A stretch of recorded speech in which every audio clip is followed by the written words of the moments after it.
मोहब्बत दिल में सजवले ओ मालिक जब इंसान बनवले प्यार मोहब्बत दिल में सजवले माया मोह के चक्कर में अब सब कुछ भइले बेकार इहे बा संसार रे भैया इहे बा संसार एकर रूप हजार रे भैया इहे बा संसार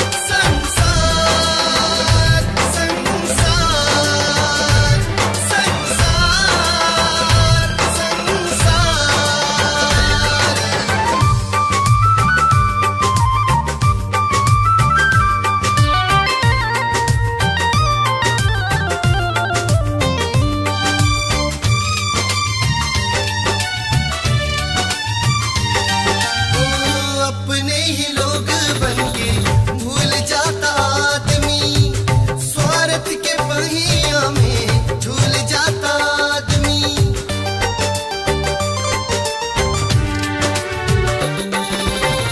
जेकरा खुशी में केहू सब कुछ लुटावेला उहे ता करे जावा में छुरी चलावेला जीत भइल पाखंड झूठ के सच के होके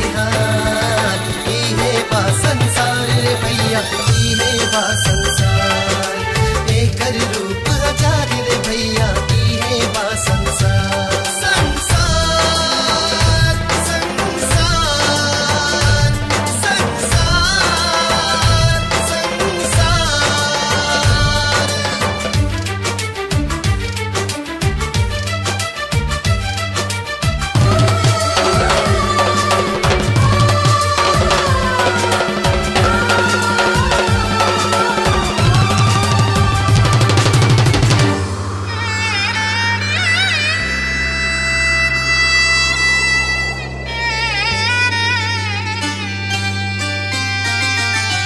दूसरा के घर जे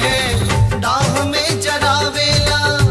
ओकर चिन्हगारी ओकरा घर पे भी आवेला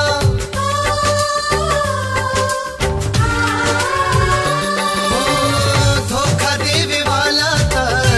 खुद धोखा पावेला फूल नहीं पावे जे कांटा लगावेला राजनीति के दाव पेच में बिखर गईल परिवार इहे बा संसार रे भैया इहे बा